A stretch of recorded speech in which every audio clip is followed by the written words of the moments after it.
Profile ব্যক্তিৰ নাম লৈ ৰাজ্যত ব্যাগম প্ৰবঞ্চনাৰ জাল। CMকতো ক'লে হেৰিয়ে জিপি সিঙে সিহঁতেতো 25 লাখ টকা দিয়ে থৈছে, এইবিলাক কথা ক'লে গোটেইবোৰ। হ'ব যেনেকৈ হ'লেও মই কৰি দিম বুলি কৈছোঁ, কৰি দিম 3 তাৰিখে কৰি দিম বুলি ক'লে। সৰ্বস্বান্ত ভুক্তভোগীয়ে উদঙালে প্ৰবঞ্চকৰ ভয়ংকৰ আখ্যান। CM, DGP, DIG, IGP, MLAৰ নাম লৈ লাখ লাখ টকা আত্মসাৎ। কল ৰেকৰ্ডিং, ভিডিঅ'ত চুক্তিপত্ৰৰ স্পষ্ট প্ৰবঞ্চনাৰ দস্তাবেজ।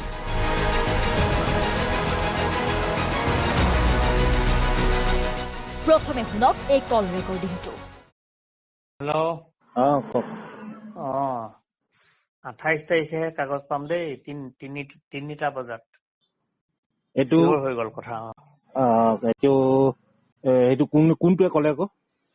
এইটোৱে ক'লে আকৌ 80,000টোৱে অফিচাৰটোৱে ক'লে। দুইটো ল'লে? দুইটো হেৰি কৰি দিলেগেই।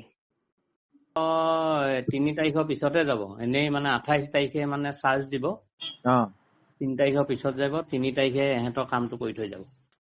মানে ই কি জিপি সিঙে কৈ দিব নোৱাৰে? জিপি সিঙে অকলে কৰিব নোৱাৰে, দুইটা থাকিব লাগিব আৰু CMও থাকিব।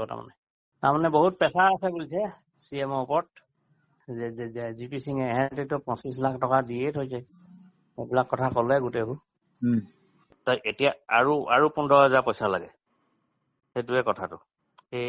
সেইবিলাক সুধি নাথাকিবা এতিয়া।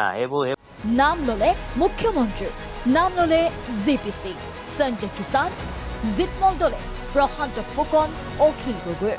আৰে ফাইলটোতো এই পুলিচটোৰ ওচৰত আছে। কোনটো পুলিচ? আৰে 80,000 খোৱাটোৰ ওচৰত চাইন কৰি পেলাই লৈ আনিলে না। পইচাটো দিব। তুমি ইমান খিনিও বুজি নোপোৱা নাই কথাটো। বুজি পাইছো। নাই জানো তাৰ চিফ ছেক্ৰেটাৰী PA টোৰ লগতহে কথা। PA টো থৈ দিব লাগিবতো মালটো তাক। তাৰমানে পইচা খিনি দিবলৈ যাওঁতে তাক পইচা লাগে? পইচা লাগে আৰু তাক। ডিষ্ট্ৰিক্টৰ যিমানটা MLA আছে, যেনেকে শিৱসাগৰত আছে এইটো অখিল গগৈ, তাকো দিব লাগিব। সি এতিয়া কিমান ডিমাণ্ড কৰে নাজানো মই। কিষাণৰ লগত কালি কণ্টেক্ট কৰিলে বোলে বুঢ়াই, 1 লাখ টকা তাক মানে দিবলৈ কৈছে। ডিব্ৰুগড়ত আছে এইটো প্ৰশান্ত হেৰি কি আছিলে, প্ৰশান্ত ফুকন। নহয় সেইবোৰ বাৰু দিয়া যাব, তেতিয়াতো আমাৰ পইচাও আহিব ন। প্ৰথমটো 1 লাখে দিব লাগে, তাৰ পৰাতো এডভান্স পামেইচোন। শুনিলেনে? পকেট টেণ্ডাৰৰ নামত সৰকালে প্ৰায় 37 লাখ টকা। 2023 বৰ্ষৰ পৰা ব্যৱসায়ী দীপু কুমাৰ তামুলী কৰি আহিছিল প্ৰবঞ্চনা। সংবাদমেলত বিস্ফোৰক অভিযোগ আনি দীপু কুমাৰে উদঙালে কাকপথাৰৰ বিনোদ দত্তৰ প্ৰবঞ্চনাৰ দীঘলীয়া আখ্যান। কাকপথাৰ লাটুম গাঁৱৰ বিনোদ দত্ত, পিতা দীনেশ দত্ত। আমাৰ গোটেই 9জনৰ ভিতৰত 36,67,650 টকা তেখেতে কিস্তি হিচাপে আমাৰ পৰা আদায় লয় বিভিন্ন সময়ত। আজি হ'ব, ফাইল ৰেডি আছে, আজি 2 লাখ টকা দি দিম, কাইলৈ ৰাতিপুৱা বা 10টা বজা বা সন্ধিয়া 6টা বজাত সময় দিয়ে, আমি ফাইল পাই যাম আৰু কাইলৈৰ পৰা আমি কাম কৰিম। ঠিক এনেকৈ কৈ আমাৰ পৰা 44 বাৰ পইচা লৈছে তেখেতে। প্ৰচেছিংটো দীঘলীয়া হোৱাৰ পিছত যেতিয়া এই কথাটো CMৰ ওচৰলৈ যাবলগীয়া হ'ল ফাইলখন, তেতিয়া CMৰ নামত তেখেতে 25 লাখ টকা লৈছে। হয়, এইজন মাষ্টাৰ মাইণ্ড বিনোদ দত্তৰ মাষ্টাৰ প্লেন আছিল এনেধৰণৰ। পকেট টেণ্ডাৰৰ বাবদ CMৰ নাম লৈ লুটিছিল 25 লাখ টকা। প্ৰাক্তন DGPৰ নামত 5 লাখ, বৰ্তমানৰ DGP হৰমিত সিঙৰ নামত 2 লাখ, মুখ্য সচিবৰ নামত 2 লাখ টকা, প্ৰধান সচিবৰ নামত 2 লাখ টকা, সঞ্জয় কিষাণৰ নামত 1 লাখ, প্ৰশান্ত ফুকনৰ নামত 50,000, ধুবুৰী বিধায়কৰ নামত 1 লাখ, কৰিমগঞ্জৰ বিধায়কৰ নামত 1 লাখ টকা, IGP জিতমল দলেৰ নামত 50,000, IGP সত্যজিৎ হাজৰিকাৰ নামত 2 লাখ টকা সৰকাৰ গুৰুতৰ অভিযোগ আনিলে ব্যৱসায়ী দীপু কুমাৰ তামুলীয়ে। মই গাই দিছোঁ মানে যাক যাৰ পইচা দিব লাগে বুলি তেখেতে আমাৰ পৰা ল'লে।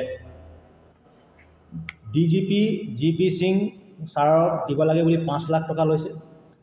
তাৰ বৰ্তমানৰ DGP এজনৰ দিব লাগে বুলি 2 লাখ টকা লৈছে। চিফ ছেক্ৰেটাৰীক 2 লাখ টকা, প্ৰিন্সিপাল ছেক্ৰেটাৰীক 2 লাখ টকা। তাৰপিছত সঞ্জয় কিষাণ তিনিচুকীয়াৰ MLA, তাক 1 লাখ টকা তেখেতে এই 1 লাখ টকাটো 8 চাক মেনেজ কৰি দিব বুলি কিনে তেখেতে আমাক জনায়। তাৰপিছত আমাৰ বৰ্তমানৰ শক্তিমন্ত্ৰী প্ৰশান্ত ফুকন 50,000 টকা, তাৰপিছত ধুবুৰী MLA 1 লাখ টকা, কৰিমগঞ্জৰ MLA 1 লাখ টকা, তাৰপিছত দুজন IGP আছে, এজন আছে IGP জিতমল দলে, তেখেতক 50,000 টকা দিব লাগিব। IGP সত্যজিৎ হাজৰিকা তেখেত মোৰ লগৰ, তেখেতকো দিব লাগিব, তেখেতো কথাটো গম পালে বুলি কিনে তেখেতে 2 লাখ টকা ল'লে। ৰাজ্যৰ বিভিন্ন জিলাৰ আৰক্ষী থানা, আৰক্ষী চকী বা কাৰ্যালয়সমূহত জব্দকৃত উভলি যোৱা বাহনসমূহৰ পকেট টেণ্ডাৰৰ কাম দিয়াৰ নামত কাকপথাৰৰ উপৰউবনৰ এইজন ধুৰন্ধৰ বিনোদ দত্তই কাৰ সাহসত লাখ লাখ টকা আত্মসাৎ কৰিলে। কেৱল ডিপুৱে নহয়, বহু লোকৰ পৰা প্ৰবঞ্চনাৰে ধন লোক এইটো ধুৰন্ধৰ। বিনোদ দত্ত ইমান দিনে কেনেকৈ হাৰি গৈছে সেয়াও ৰহস্যজনক। নিজৰ ধন হেৰুৱাই সৰ্বস্বান্ত হোৱা ভুক্তভোগীয়ে সংবাদমেলত ভয়ংকৰ প্ৰবঞ্চনাৰ তথ্য উদঙাৰ পিছত হয়তো তদন্ত চলালে কেঁচু খান্দিলে ওলাব পাৰে সাপ। কাকপথাৰৰ পৰা ৰাতুল কলিতাৰ ৰিপৰ্ট, প্ৰাগ নিউজ।